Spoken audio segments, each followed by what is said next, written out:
Sarah Mitchell adjusted her glasses and looked around the empty office building one more time before heading to the elevator.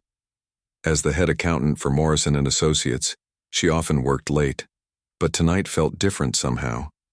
The silence seemed deeper, more profound than usual. She pressed the button for the ground floor and waited. When the elevator doors opened, she nearly jumped.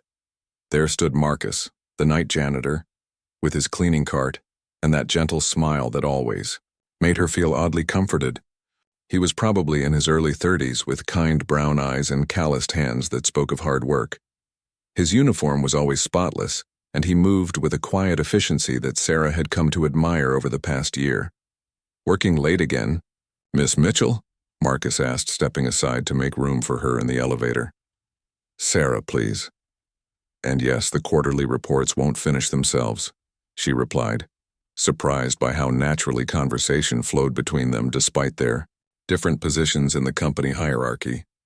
Marcus nodded thoughtfully. "Sometimes the most important work happens when everyone else has gone home. There's something peaceful about having the whole building to yourself." Sarah found herself studying his face as he spoke. There was something about Marcus that didn't quite fit the stereotype of a janitor. His vocabulary was more sophisticated than she expected, and he carried himself with an unusual confidence. When he moved, it was with purpose and awareness, as if he was constantly alert to his surroundings. Over the following weeks, their chance encounters became something Sarah looked forward to. Marcus would always greet her with genuine warmth, sometimes sharing observations about the city lights visible from the office windows or commenting on books he noticed on her desk. He never seemed rushed, despite having an entire building to clean each night.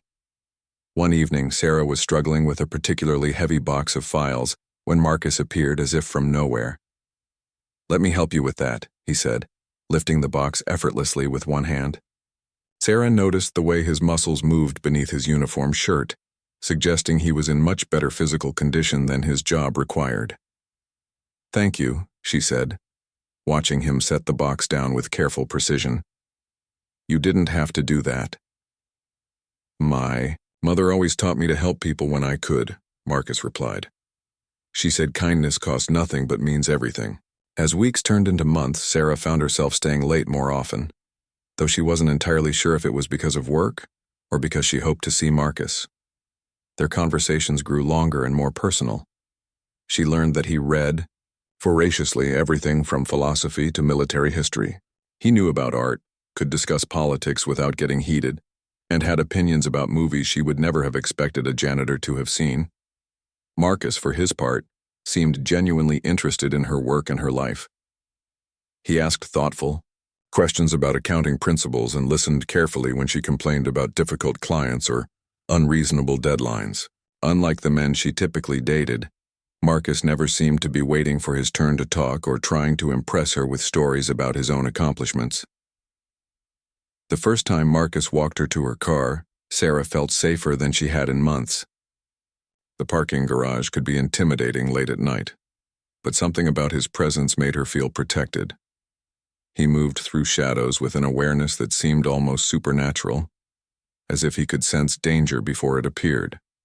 "You don't have to walk me every night," Sarah said one evening as they reached her car. "I'm sure you have work to finish." "The work will wait," Marcus replied simply. "Making sure you get to your car safely is more important." There was something in his tone that made Sarah pause. It wasn't just politeness or even chivalry. It sounded like a professional assessment, as if ensuring her safety was a mission he took seriously. Their relationship deepened gradually. Marcus began bringing Sarah coffee on particularly late nights, always knowing exactly how she liked it without being told. He seemed to notice everything about her mood and preferences, adapting his conversation accordingly. When she was stressed, he would share funny stories about encounters with office workers who forgot to turn off their computers. When she seemed sad, he would find ways to make her laugh without being pushy or overwhelming. One night, Sarah decided to take a chance. "Would you like to get dinner sometime?" she asked as they walked to the parking garage. "I mean, when you're not working." Marcus stopped walking and turned to look at her directly. For a moment, his expression became unreadable, as if he was calculating risks and possibilities. Then his face softened into that familiar gentle smile. "I would like that very much," he said. "But I should tell you, my schedule is a bit complicated." "More complicated than working nights as a janitor?" Sarah asked with a laugh. "Something like that," Marcus replied. But there was a seriousness in his eyes that made Sarah wonder what he wasn't telling her. Their first date was at a small Italian restaurant downtown. Marcus arrived in civilian clothes that fit him perfectly and revealed just how fit he really was. He held doors, pulled out her chair, and demonstrated table manners that belonged in an expensive restaurant rather than a neighborhood bistro. During dinner, Sarah found herself more attracted to Marcus than she had ever been to anyone. He was attentive without being overwhelming, funny without trying too hard, and intelligent in ways that continually surprised her. When she mentioned a book she was reading, he had not only read it but could discuss its themes with the kind of depth that suggested serious study. "You're not really just a janitor, are you?" Sarah asked over dessert. Marcus's fork paused halfway, to his mouth. "What makes you say that?" "Everything about you. The way you move, the way you think, the things you know. You're obviously educated, you're in incredible shape, and you notice details that most people miss entirely." Marcus set down his fork and looked at her for a long moment. "Everyone has a past, Sarah. Some pasts are more complicated than others." "Are you in some kind of trouble?" she asked, suddenly worried. "No trouble," Marcus assured her. "Just choices I made a long time ago that led me to where I am now. Is it important to you what I did before we met?" Sarah considered this question seriously. The man sitting across from her was kind, intelligent, respectful, and made her feel more valued than anyone ever had. Whatever secrets he was keeping, they didn't change how he treated her or how she felt about him. "No," she said finally. "What's important is who you are now and how you make me feel. Everything else is just history." Marcus reached across the table and took her hand. His grip was strong and sure, with small scars she had never noticed before. "Thank you," he said quietly. "That means more to me than you know." 6 months into their relationship, Sarah had never been happier. Marcus had become the center of her world in ways she hadn't expected. He was reliable, caring, and brought a sense of adventure to her previously predictable life. They spent weekends exploring the city, visiting museums, or simply walking through parks while talking about everything and nothing. What continued to intrigue Sarah was how Marcus seemed to know the city better than most lifelong residents. He knew shortcuts through neighborhoods she had never heard of, could recommend restaurants in areas she would never have thought to visit, and seemed comfortable anywhere they went.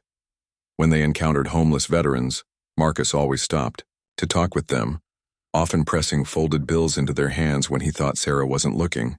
"You have a good heart," Sarah told him one Saturday afternoon as they walked away from an older man who had clearly recognized Marcus from somewhere. "Everyone deserves dignity," Marcus replied. "Especially people who served their country and came home to find out nobody cared about them anymore." There was an edge to his voice that Sarah had never heard before, a bitterness that suggested personal experience with the topic. She wanted to ask more, but something in his expression warned her away from the subject. Marcus's apartment was another mystery. When Sarah finally visited it for the first time, she was surprised by how sparse it was. The furniture was functional but minimal. There were no photographs, no personal items that revealed anything about his background or family. The only books visible were current bestsellers, as if he had purchased them specifically to have something to read rather than because he was building a personal library. The kitchen was barely used, which explained why Marcus was always eager to cook for her at her place. He was an excellent cook, somehow knowing techniques and recipes that seemed far beyond what someone would learn casually. When she complimented his skills, he would deflect the praise or change the subject. Most puzzling of all was Marcus's physical condition. Sarah had dated men who went to the gym religiously, but none of them had the kind of lean, functional strength that Marcus possessed. He moved like someone who had trained his body for specific purposes rather than general fitness. His reflexes were impossibly quick, and he seemed to be aware of everything happening around him at all times. One evening, As they were walking to dinner, a drunk man stumbled out of a bar and knocked into Sarah hard enough to send her stumbling. Before she could even register what had happened, Marcus had moved between them, caught her before she could fall, and somehow positioned the drunk man back on his feet without anyone getting hurt. The entire sequence had taken perhaps 2 seconds, and Marcus's movements had been so smooth that Sarah wondered if she had imagined how quickly it had all happened. "Are you okay?" Marcus asked, his hands gentle as he checked to make sure she wasn't injured. "I'm fine, but how did you move so fast?" Sarah asked. "It was like you knew what was going to happen before it happened." Marcus's jaw tightened almost imperceptibly. "Just lucky reflexes, I guess." But Sarah was beginning to suspect that luck had nothing to do with it. She started paying closer attention to the small details of Marcus's behavior. The way he always sat facing the door in restaurants. How he seemed to notice people following them long before she did. The fact that he never seemed surprised by anything, as if he was always mentally prepared for problems that might arise. When Sarah's car broke down in a rough neighborhood late one night, Marcus appeared within 15 minutes of her phone call. Even though she had no idea how he had gotten there so quickly, he had the car running again with what seemed like minimal effort, though Sarah noticed he kept checking their surroundings while he worked. "You didn't call a tow truck," she observed as they drove toward her apartment. "No need," Marcus said. "It was just a loose connection. How did you know how to fix it so quickly? And how did you get to me so fast?" Marcus was quiet for several blocks. "I know a little about cars," he said finally, "and I was already in the area." Sarah wanted to believe him, but the explanations were starting to feel thin. The neighborhood, where her car had broken down, was nowhere near Marcus's apartment or the office building where he worked. There was no reason for him to have been in the area unless he had been following her, which seemed unlikely and would have been disturbing. If it were true, the relationship deepened despite Sarah's growing questions about Marcus's background. He proposed on a quiet evening at her apartment, getting down on one knee with a simple but beautiful ring that must have cost him several months' salary. Sarah said yes without hesitation, but she couldn't help wondering how a janitor could afford such an expensive ring. "It belonged to my mother," Marcus explained when she commented on its beauty. "She would have wanted you to have it." "Tell me about her," Sarah said, settling beside him on the couch. Marcus was quiet for so long that Sarah wondered if he had heard her question. When he finally spoke, his voice was softer than usual. "She died when I was young," he said. "Cancer. She was the strongest person I ever knew, and she never complained, even when the treatments made her sick. She taught me that how you treat people says everything about who you are as a person." "I'm sorry," Sarah said, taking his hand. "That must have been incredibly difficult." "It was," Marcus admitted. "After she died, I made some choices that I thought would honor her memory. Some of those choices led me away from home for a long time." "How long?" Sarah asked gently. "Years," Marcus said. "Long enough to see parts of the world I wish I could forget, and to learn things I wish I had never needed to know." There was pain in his voice that went beyond grief over his mother's death. Sarah wanted to push for more details, but something in Marcus's posture told her that the conversation was over. Planning their wedding revealed more inconsistencies in Marcus's story. He had no family to invite and claimed to have lost touch with friends from his past. When Sarah asked about his military service, which she had begun to suspect based on various clues, Marcus admitted that he had served but refused to discuss details. "Some experiences are better left buried," he said when she pressed him for information. "What matters is that I'm here with you now." Sarah's friends were supportive, but puzzled by her choice to marry a janitor. They didn't understand what she saw in Marcus, partly because he was quiet and unassuming in social situations. He never tried to impress anyone or draw attention to himself, which made him easy to overlook despite his obvious intelligence and kindness. Her mother was more direct in her concerns. "Are you sure you know enough about this man?" she asked during a phone call. "Marriage is a big step and you've only known him for a year." "I know he's a good man," Sarah replied. "I know he treats me better than anyone ever has, and I know I love him." "But what does he want from you?" her mother pressed. What is he getting out of this relationship? It was a question Sarah had never considered before, and it bothered her more than she wanted to admit. What did Marcus want from her? He never asked for money, never seemed interested in advancing his career or improving his situation. He appeared content with his life as a janitor, which seemed strange for someone with his obvious capabilities. The night before their wedding, Sarah lay awake thinking about all the unanswered questions surrounding the man she was about to marry. She knew almost nothing concrete about his past, his family, or his dreams for the future. But when she thought about calling off the wedding, her heart rebelled against the idea. Whatever secrets Marcus was keeping, they hadn't changed the fact that he made her feel loved, protected, and valued in ways she had never experienced before. The wedding was small and perfect. Marcus looked handsome in his dark suit, and Sarah had never felt more beautiful than when she saw the expression on his face as she walked down the aisle. They exchanged vows they had written themselves, promising to support each other through whatever challenges life might bring. When Marcus slipped the wedding band onto her finger, his hands were steady despite the emotion in his eyes. The only shadow on their perfect day came from Marcus's side of the church, which was completely empty except for his best man, a quiet older gentleman named Frank who introduced himself simply as an old friend. Frank was polite but reserved, speaking with the same careful precision that Sarah had noticed in Marcus. When she tried to make conversation with him during the reception, Frank deflected her questions about how he and Marcus had met. "We served together," Frank said vaguely when Sarah asked about their friendship. "Marcus is a good man. You're lucky to have found each other." "Served where?" Sarah pressed, but Frank had already moved away to speak with someone else. Married life with Marcus was everything Sarah had hoped it would be and more. He was attentive without being possessive, giving her space to maintain her friendships and career while making it clear that she was his priority. He took over most of the cooking and cleaning, insisting that since she worked longer hours, he should handle the household responsibilities. Marcus's job continued to provide a flexible schedule that allowed him to be home when Sarah needed him. When she had to work late, he would wait up for her with dinner and a listening ear.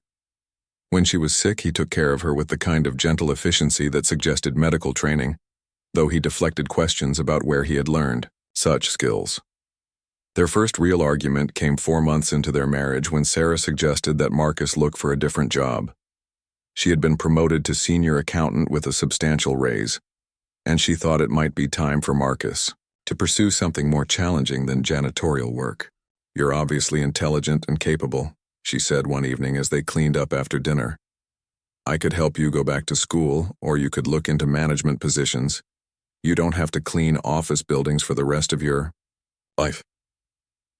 Marcus stopped drying the dish he was holding and turned to look at her. "What if I'm happy with my job?" he asked quietly. "Are you?" "Really?" Sarah pressed. "When I watch you work, you seem like someone who's capable of so much more." "More than what?" Marcus asked, and there was an edge to his voice that Sarah had rarely heard before. "More than cleaning up after other people," Sarah said. "Don't get me wrong, there's nothing shameful about janitorial work, but you have skills and intelligence that could take you so much further." Marcus set down the dish towel and leaned against the counter. "What if I told you that my current job is exactly where I need to be right now? What if I told you that changing careers could put both of us in danger?" "Danger?" Sarah stared at him. What kind of danger could possibly come from getting a better job? Marcus was quiet for a long moment, and Sarah could see him weighing his words carefully. "Some people have enemies," he said finally. "Some people need to stay invisible to stay safe." "What does that mean, Marcus? What aren't you telling me?" But Marcus had already closed down the conversation. "I love you," he said, moving to put his arms around her. "And I need you to trust me when I say that things are better the way they are right now." Sarah wanted to push for answers, but something in Marcus's expression warned her that she had already pushed too hard. She let him hold her and change the subject, but the conversation left her more curious than ever about her husband's mysterious past. The answers began to come in unexpected ways. The first clue appeared on a Tuesday evening when Sarah came home from work to find Marcus on the phone in their bedroom, speaking in what sounded like a foreign language. She didn't recognize the language, but Marcus's tone was crisp and professional, in a way she had never heard before. When he noticed her standing in the doorway, he ended the call abruptly. "Work?" Sarah asked, though she knew the building's management company would never call a janitor at home about work issues. "Something like that," Marcus replied. But he looked troubled in a way that made Sarah's stomach tighten with worry. The second clue came a week later when Sarah was putting away laundry and found a piece of paper that had fallen out of one of Marcus's pants pockets. It was covered with numbers and symbols that looked like some kind of code. When she showed it to Marcus, he took it without explanation and burned it in the kitchen sink. "What was that?" Sarah asked, watching the paper turn to ash. "Nothing important," Marcus said, but he was already moving around the apartment, checking windows and door locks with the kind of systematic thoroughness that made Sarah's blood run cold. The third clue was the most unsettling. Sarah woke up one night to find Marcus's side of the bed empty. She found him standing at the living room window, fully dressed in black clothes she had never seen before. He was perfectly still, watching something outside with an intensity that made him seem like a completely different person. "Marcus," she whispered. He turned toward her, and for a split second, Sarah saw something dangerous in his eyes before his expression softened back into the gentle look she knew so well. "Couldn't sleep," he said, moving away from the window. "Thought I heard something outside." "What kind of something?" Sarah asked, but Marcus was already guiding her back toward the bedroom. "Probably just a cat," he said. "Go back to sleep." But Sarah had seen the way Marcus was dressed, and she had noticed the small black device in his hand that looked suspiciously like some kind of communication equipment. She lay awake for hours afterward, listening to Marcus move quietly around the apartment and wondering who she had really married. The breaking point came on a Friday evening when Sarah decided to surprise Marcus by stopping by his workplace. She had never actually seen the office building where he worked, and she thought it might be romantic to bring him dinner and maybe convince him to leave work early for once. The security guard at the building's front desk looked confused when Sarah asked to see Marcus. "Marcus who?" the guard asked. "Marcus. My husband." Sarah realized with a start that she didn't actually know Marcus's last name before they had married. He had taken her name, which she had found sweet but now seemed suspicious. "He's one of the janitors here." The guard checked his list and shook his head. "We don't have any Marcus on the janitorial staff. Haven't had anyone by that name working here in the past 2 years. Sarah stared at him, her mind racing. "That's impossible. He's worked here for over a year. I've seen him here dozens of times." "Ma'am, I work nights myself and I know all the cleaning crew. Nobody named Marcus works in this building." Sarah left the building in a daze, her mind struggling to process what she had just learned. If Marcus didn't work where he claimed to work, then where did he go every night? What was he really doing while she thought he was cleaning office buildings? And most importantly, who was the man she had married? When Marcus came home that night at his usual time, still wearing his janitor's uniform, Sarah was waiting for him in the living room with questions she was no longer afraid to ask. "We need to talk," she said, and her voice was steadier than she felt. Marcus took one look at her expression and nodded. "Yes," he said quietly. "I think we do." Marcus sat down across from Sarah, his hands folded in his lap. For the first time since she had known him, he looked uncertain, as if he was trying to decide how much truth he could afford to tell her. "I went to your building today," Sarah said, without preamble. "The security guard told me that no one named Marcus works there. He said no one by that name has worked there in 2 years. Marcus closed his eyes briefly, and when he opened them again, Sarah saw resignation there. "I was hoping we could have more time before this conversation became necessary." "Time for what? Time for you to come up with a better story?" Sarah's voice was sharper than she intended, but months of unanswered questions were finally spilling over into anger. "I need to know who you really are, Marcus. I need to know who I married." "My name is Marcus," he said quietly. "That much is true. And everything I've told you about how I feel about you is true. But you're right that I haven't been honest about my work." "Then what do you really do?" Sarah demanded. "Where do you go every night when you leave here?" Marcus was quiet for so long that Sarah wondered if he was going to answer at all. When he finally spoke, his voice was barely above a whisper. "I work for the government," he said. "I have for the past 8 years, ever since I left the military." "What kind of government work requires you to pretend to be a janitor?" "The kind that keeps dangerous people from hurting innocent Americans," Marcus said. "The kind that requires you to maintain deep cover identities for years at a time." Sarah stared at him, her mind struggling to process what he was telling her. "Are you saying you're some kind of spy?" "Something like that," Marcus confirmed, "though the technical term would be covert operative. I specialize in domestic security threats, particularly those involving former military personnel who have turned against their country." The room felt like it was spinning. Sarah gripped the arms of her chair, trying to anchor herself to something solid, while her entire world shifted around her. "How long?" she asked. "How long have you been lying to me?" "I've never lied to you about anything that matters," Marcus said, leaning forward earnestly. "My feelings for you are real, Sarah. The way I treat you is real. The man you fell in love with is real, even if his job isn't what you thought it was." "Everything is a lie," Sarah said, her voice breaking.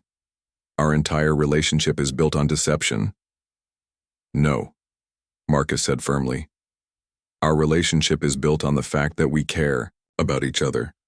The deception is just about how I pay the bills." Sarah laughed, but there was no humor in it. "Just how you pay the bills? Marcus, you've been living a completely false identity for our entire relationship. I don't even know your real last name." "It's Thompson," Marcus said. "Marcus Thompson. And before you ask, yes, I took your name when we married because it was easier than explaining why I needed you. To take a name that doesn't legally exist." "What else?" Sarah demanded. "What else have you been lying about?" Marcus ran his hands through his hair, looking older than Sarah had ever seen him. "The apartment I showed you isn't where I actually live. I have a safe house across town where I keep my equipment and receive my assignments. The stories about my mother are true, but she didn't die of cancer. She was killed by a domestic terrorist who was targeting military families." Sarah felt like she was going to be sick. "Oh my God. That's why I do this work," Marcus continued. "That's why I hunt people who threaten innocent Americans. Because I know what it feels like to lose someone you love to senseless violence." "And me?" Sarah asked. "Where do I fit into all of this? Am I just part of your cover story?" "No," Marcus said immediately. "You were never part of the plan, Sarah. I wasn't supposed to fall in love. I wasn't supposed to get married. My handlers are not happy about the situation." "Your handlers?" Sarah repeated. "There are other people who know about this. My supervisor, Frank, who you met at our wedding, a few other operatives who I work with occasionally. But that's it, and they all know that you're not involved in my work." Sarah stood up abruptly, pacing to the window. Outside, their quiet neighborhood looked exactly the same as it had that morning, but everything felt different now. "Those phone calls I heard, you taking, the papers with codes, the way you check the locks and watch the windows. I'm always working," Marcus admitted. "Even when I'm home with you, I'm monitoring situations and staying ready to respond to threats. It's not a job you can leave at the office." "Are we in danger?"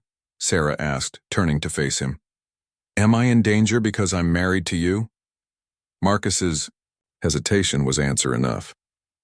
"There are protocols in place to protect you," he said finally.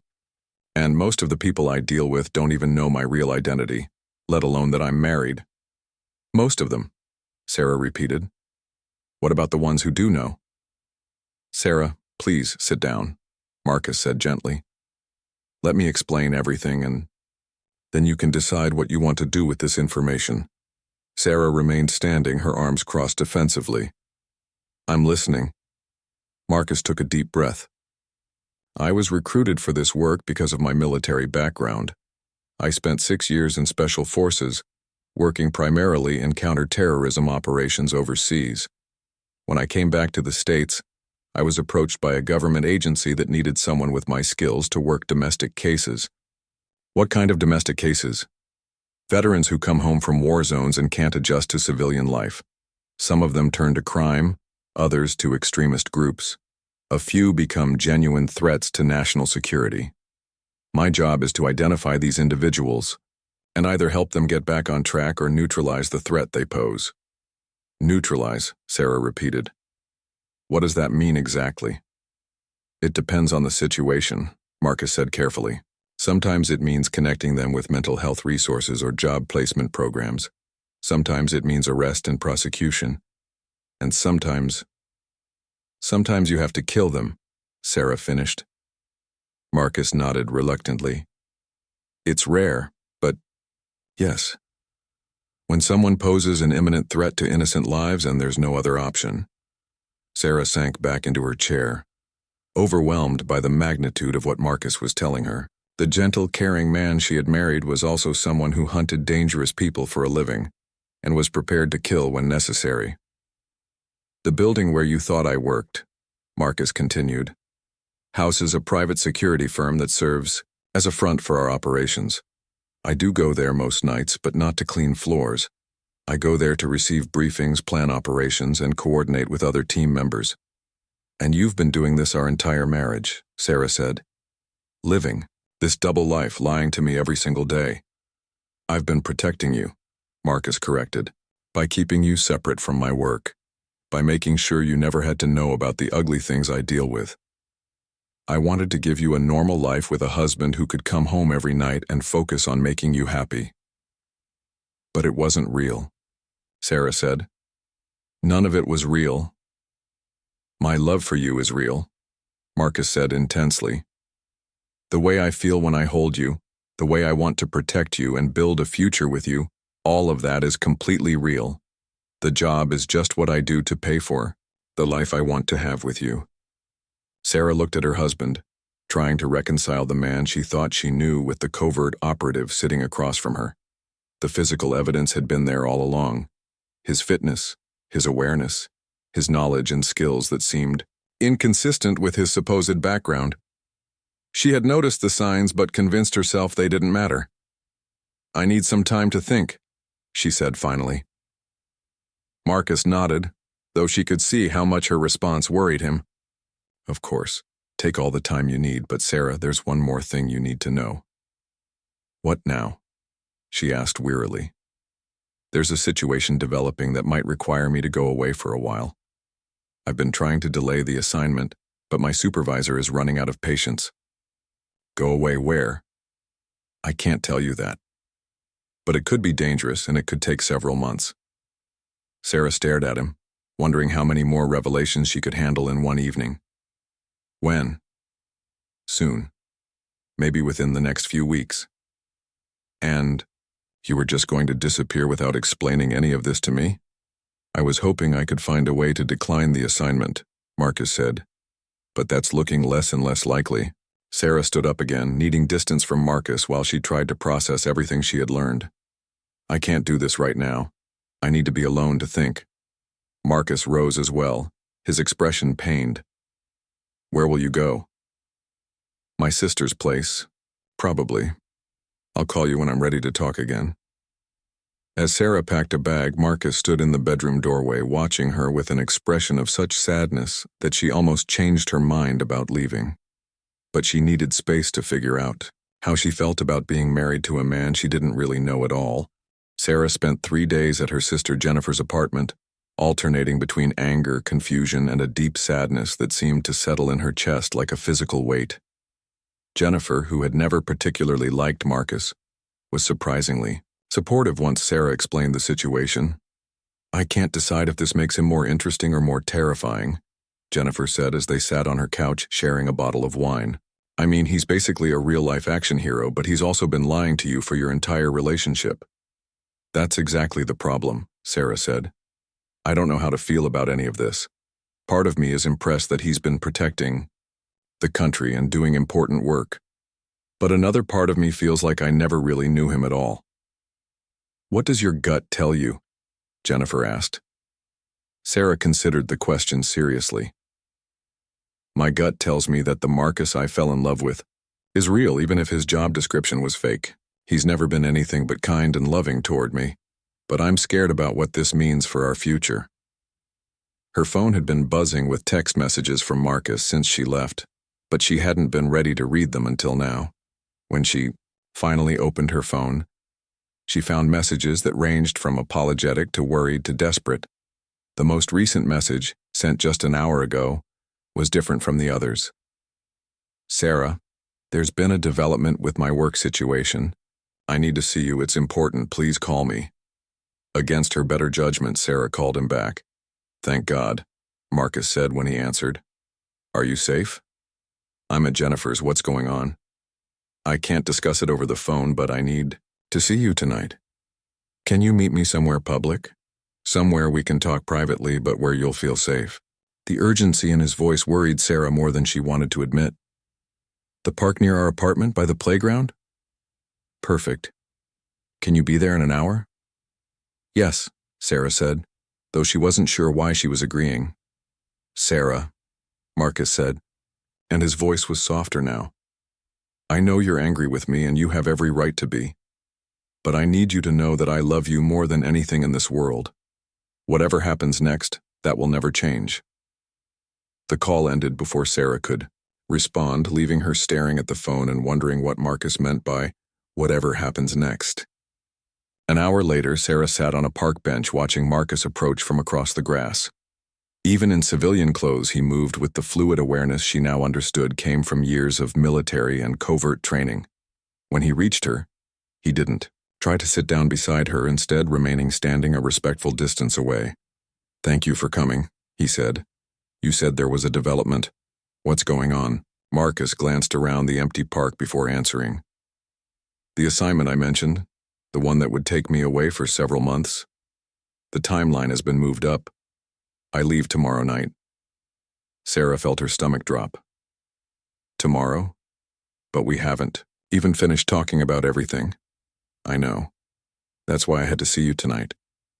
Marcus finally sat down on the bench, though he left space between them.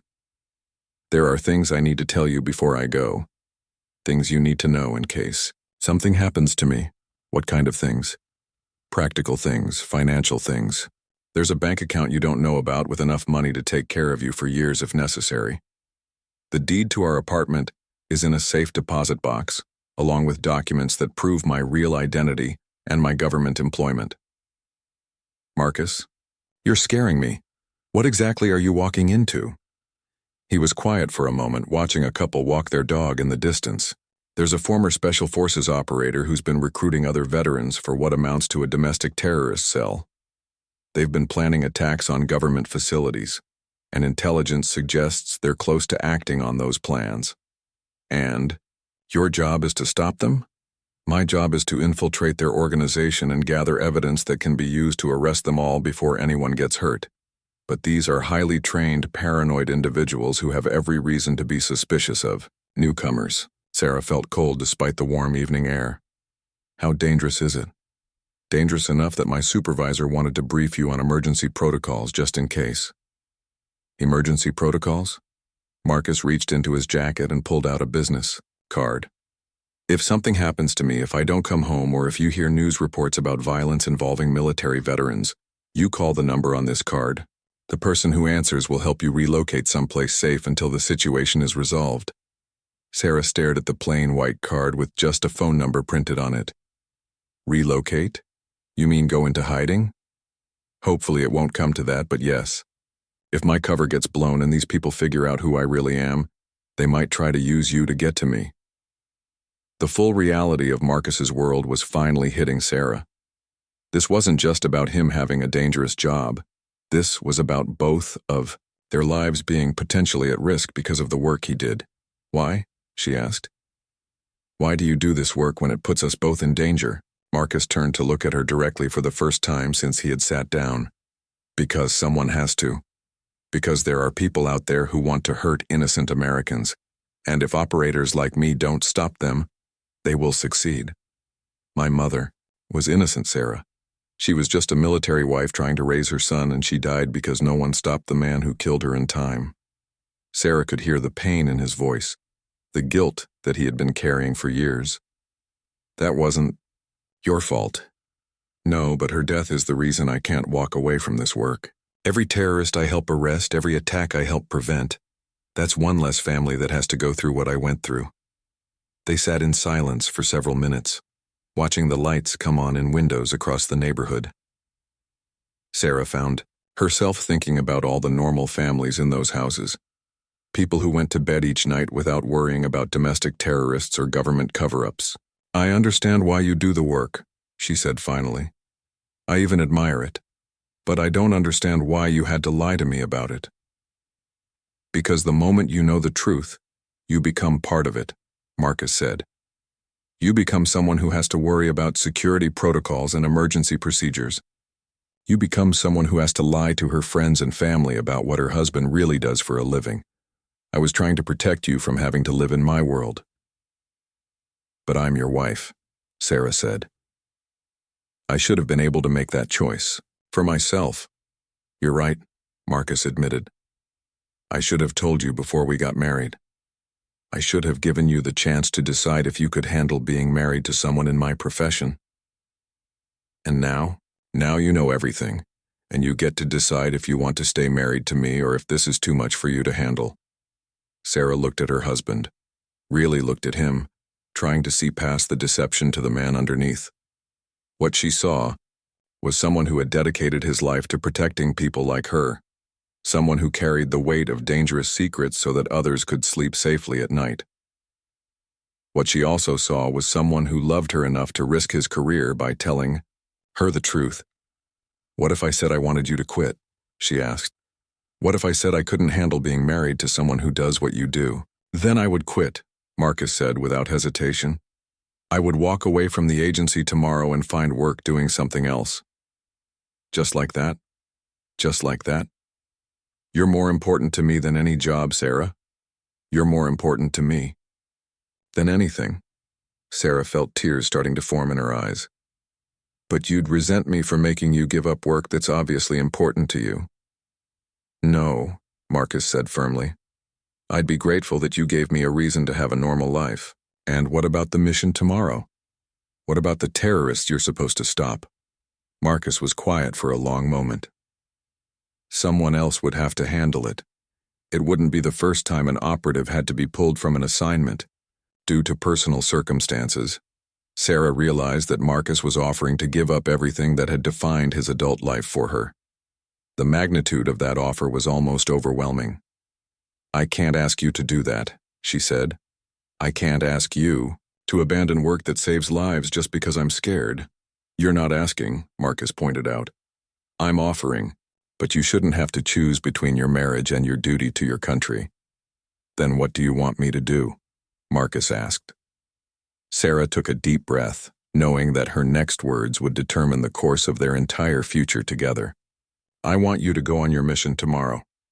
I want you to stop these people from hurting innocent Americans. And I want you to come home to me safely so we can figure out how to make this marriage work with complete honesty between us." Marcus stared at her in surprise. "Are you sure?" "No," Sarah said honestly. "I'm terrified. But I'm more afraid of what would happen if I let fear destroy our marriage. I love you, Marcus. I love the man you really are, not just the version of you that I thought I knew." Marcus moved closer to her on the bench, taking her hands in his. "I love you too, Sarah. More than I ever thought I could love anyone." "Promise me something," she said. "Anything.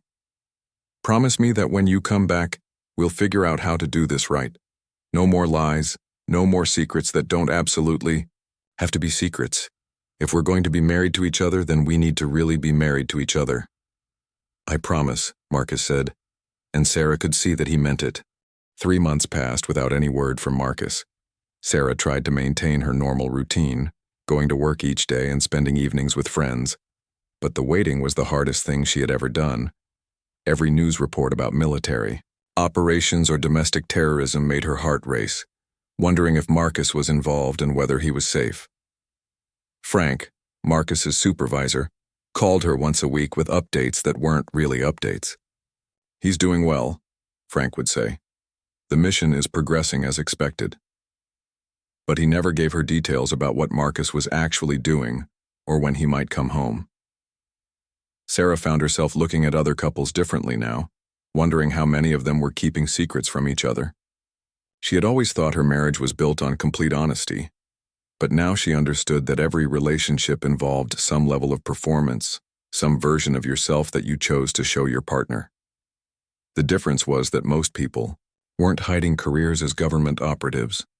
She also found herself paying more attention to news stories about terrorism and national security. Before Marcus's revelation, those stories had felt abstract and distant.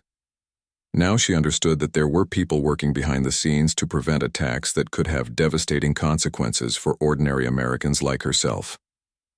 One evening, as Sarah was making dinner for one and trying not to think about how quiet the apartment felt without Marcus, her phone rang. The caller ID showed a number she didn't recognize, but something made her answer it anyway. "Mrs. Thompson?" The voice was crisp and professional. "Yes? This is Agent Davies with the Federal Bureau of Investigation. I'm calling regarding your husband, Marcus Thompson." Sarah's blood went cold. "Is he all right?" "He's fine, ma'am. In fact, he's the reason I'm calling. The operation he's been working on has reached a successful conclusion, and he should be home within the next few days." Sarah sank into a chair, relief flooding through her. "Thank God. Mrs. Thompson, there are a few things we need to discuss before your husband returns. Would it be possible for me to meet with you tomorrow afternoon?" "What kind of things?" "Security protocols, primarily. The operation your husband completed was highly successful, but it may have consequences that affect your safety." The next afternoon, Agent Davies turned out to be a serious woman in her 40s who looked like she had never smiled in her life. She sat in Sarah's living room with a briefcase full of official-looking documents and explained that Marcus's mission had resulted in the arrest of 12 domestic terrorists who had been planning coordinated attacks on federal buildings. "Your husband's intelligence gathering was instrumental in preventing what could have been the largest domestic terrorist attack since Oklahoma City," Agent Davies said. "However, 3 members of the cell remain at large, and they know that someone infiltrated their organization." "Do they know it was Marcus?" "We don't believe so, but we can't be certain. As a precautionary measure, we're implementing enhanced security protocols for your family." Agent Davies opened her briefcase and pulled out several items that looked like they belonged in a spy movie. There was a new cell phone with a direct line to FBI emergency services, a panic button that she could wear as a necklace, and detailed instructions about what to do if she noticed anyone following her or watching her apartment. "This seems excessive," Sarah said, staring at the panic button. "Mrs. Thompson, the people your husband helped arrest were planning to kill hundreds of innocent Americans. They're highly motivated, well-trained, and have nothing left to lose. We don't take chances with the safety of our operatives' families." That evening, Sarah sat in her living room surrounded by security devices and emergency protocols, wondering what kind of life she had signed up for. The apartment felt more like a safe house than a home, and she found herself checking the locks and windows the way she had seen Marcus do so many times. 2 days later, Marcus came home. Sarah heard his key in the lock at just after midnight, and when she opened the door, he looked like a man who had aged years in the 3 months he had been gone. He was thinner than when he left, with new lines around his eyes, and a careful way of moving that suggested he had been injured at some point during the mission. "Hi," he said softly, as if he wasn't sure of his welcome. "Hi yourself," Sarah replied, and then she was in his arms, holding him tightly and feeling the solid reality of his body against hers.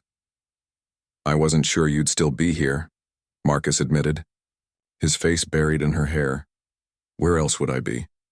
They held each other for a long time, neither of them speaking. Finally, Marcus pulled back to look at her face. "Agent Davies briefed you?" he asked. She did. Panic button, secure phone, emergency protocols, the whole spy wife starter kit. Marcus smiled at that, the first real smile she had seen from him since he returned. "I'm sorry, I know this isn't what you signed up for when you married a janitor." "No, but it's what I signed up for when I decided to stay married to a covert operative." Over the following days, Marcus slowly told Sarah about his mission. He had spent 3 months living as a disaffected veteran, earning the trust of dangerous men who saw the government as their enemy.